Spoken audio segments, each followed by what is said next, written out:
Hello à tous, dans l'épisode 1, on a vu comment un simple colis Temu pouvait transformer notre cerveau en machine à cliquer.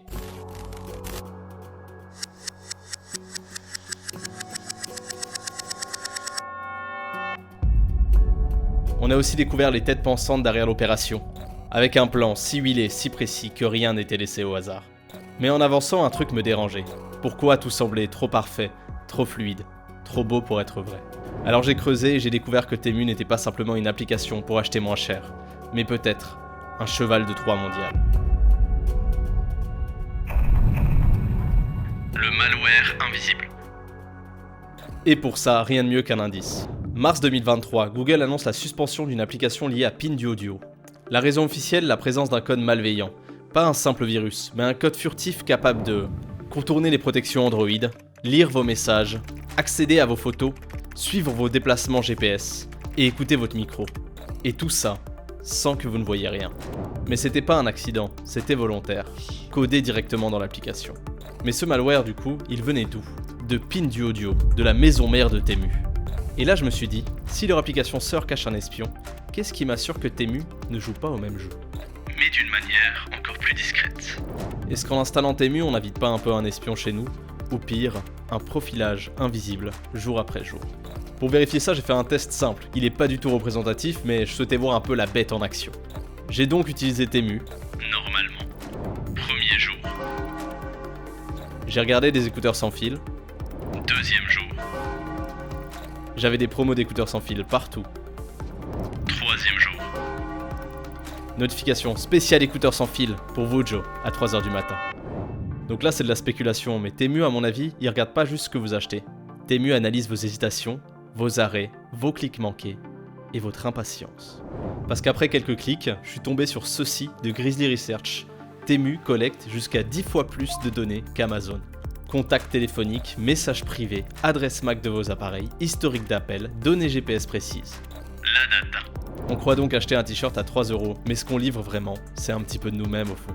D'ailleurs, si toi aussi tu veux rejoindre l'enquête, pense à t'abonner à la chaîne. Plus on est de cerveau, plus vite on va relier tous les fils rouges. Produits fantômes et risques réels. Puis évidemment, il y a une question en suspens depuis le début. Est-ce que ces produits qu'on achète, ils valent vraiment quelque chose? Je pense que oui, certains produits, pas tous. Par exemple, ma lumière juste là vient de Temu, et elle fonctionne plutôt bien, même si elle est branchée que en USB.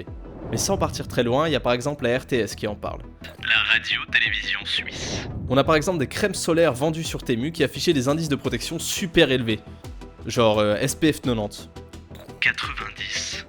mais qui offraient en réalité qu'une protection quasiment nulle. Du coup évidemment ça te met en danger si tu vas à la plage. Il y avait d'autres produits aussi, tels que des gilets de sauvetage pour enfants, des casques pour vélo ou des lunettes de protection, qui respectaient aucune norme.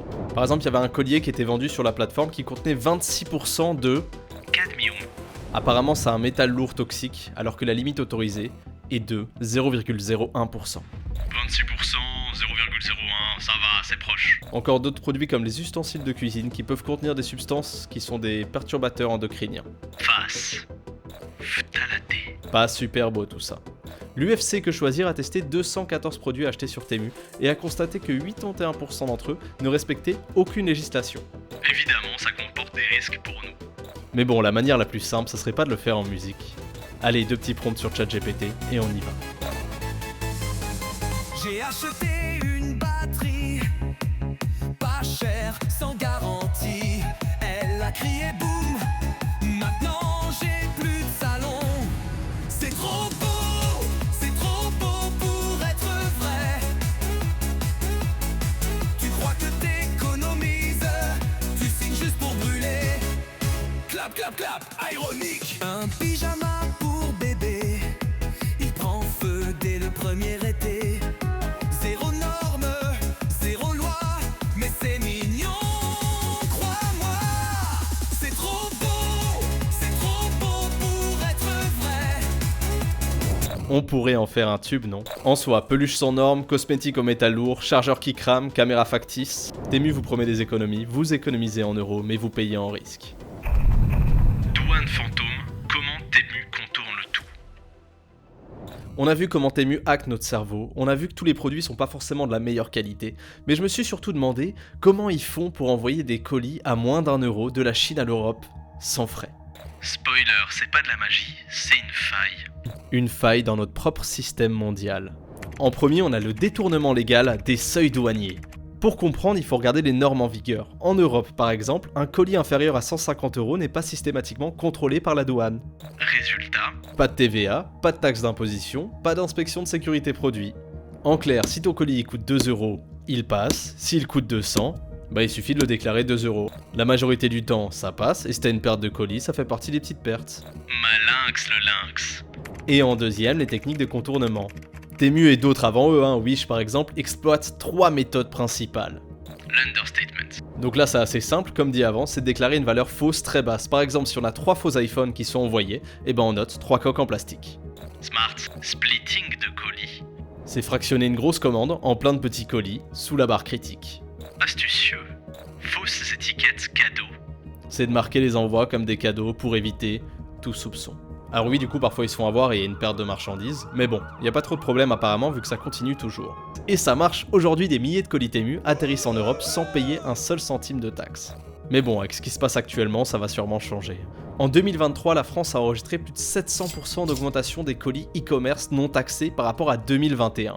Comme d'hab, toutes les sources en description. Mais le coût réel pour nous, au début on se dit tant mieux, il y a une livraison gratuite, Good deal. mais derrière quelqu'un paye toujours. Mais qui ça? Pour commencer, les douaniers qui sont débordés et en sous-effectif. Nos commerçants locaux qui sont écrasés. Nos artisans qui sont tués par du faux low cost et du coup, il y a une perte de talent. À chaque colis Temu livré gratuitement, c'est des emplois locaux qui s'évaporent. Pour 80 centimes d'économiser, 1 € de tissu économique détruit. Fantôme de l'IA, dressage comportemental. Et on avance, on tire les fils et on comprend encore des trucs un peu plus flippants, toujours plus profonds. Temu veut pas juste vendre, Temu veut vous reprogrammer. Et pour ça, ils utilisent une arme la plus puissante qui existe. On l'a vu dans l'épisode 1. Votre cerveau contre vous-même. L'IA avec le neuromarketing, c'est le duo ultime de manipulation. Et comment ça marche? L'IA analyse chacun de vos comportements, mais aussi un petit peu vos émotions. Comment ça, vos émotions? Grâce au ciblage émotionnel. Chaque seconde passée sur Temu est scannée. Vos micro-pauses sur une image ou sur un article, les petits mouvements nerveux que vous faites sur l'application.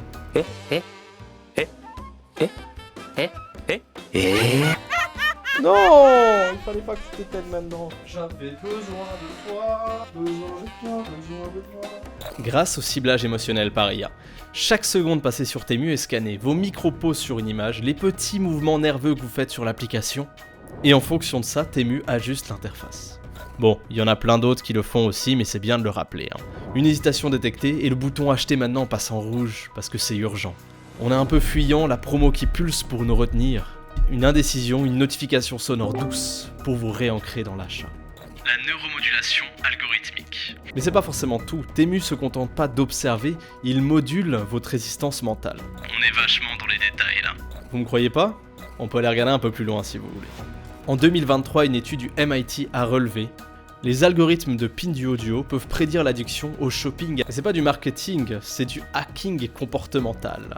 Et pour ça, ils ont 3 armes secrètes qu'on a déjà vues dans l'épisode 1. La roulette par exemple. Sa cible, c'est le noyau accumbens, si je le dis bien. L'effet désiré, c'est plus 15% de dopamine immédiate. La technique numéro 2, c'est le fameux compteur avec un nombre restant d'articles. Sa cible pour lui, c'est le cortex préfrontal. Et l'effet désiré, c'est la désactivation du raisonnement logique. La technique numéro 3, c'est les notifications nocturnes. Et sa cible, c'est les amygdales. L'effet escompté, c'est l'activation du FOMO, la fameuse peur de rater. Temu joue avec ça, comme dit dans l'épisode 1.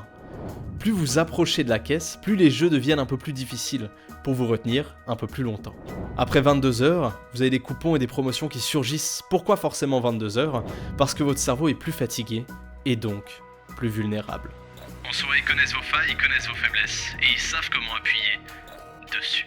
Temu vous vend pas un produit, Temu vous vend une illusion du choix. Est-ce que tu penses que l'IA peut vraiment apprendre de mes faiblesses comportementales quand j'utilise une application? Alors, d'une manière générale, il peut apprendre de tes comportements tout court. Il va pouvoir voir le temps passé, les clics, les préférences pour te proposer des offres et des notifications au moment où tu es le plus susceptible de craquer. Est-ce que le shopping peut être utilisé comme une forme de test psychologique? Bah, d'une certaine manière, oui, parce que comme on l'a dit, hein, chaque clic, chaque scroll, chaque hésitation, c'est comme si tu passais un test en fait, sans le savoir justement. Comme l'appli elle enregistre tout, bah, ce que tu aimes ou ce que tu n'aimes pas, ce que tu regardes en premier ou ce que tu regardes pas, petit à petit, ton portrait émotionnel, c'est comme s'il créait un portrait Robert de toi en permanence. Le fameux effet scrolling infini, est-ce que c'est anodin? Vraiment pas, c'est pas anodin du tout. En fait, le scroll infini te garde dans l'appli plus longtemps en te donnant l'impression qu'il y a toujours quelque chose de nouveau à découvrir. Hein. Ça suscite la curiosité et de nouveau, ça stimule cette fameuse dopamine. En fait, l'image que je pourrais donner, c'est comme un buffet sans fin. À chaque fois que tu te sers, on te rajoute un plat et tu continues. En fait, tu n'arrives jamais à la fin.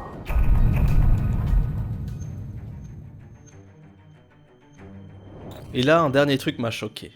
Temu perd volontairement des milliards. Oui, ils vendent à perte. Pourquoi? Pour éliminer la concurrence, pour détruire les petites plateformes locales et pour s'imposer mondialement.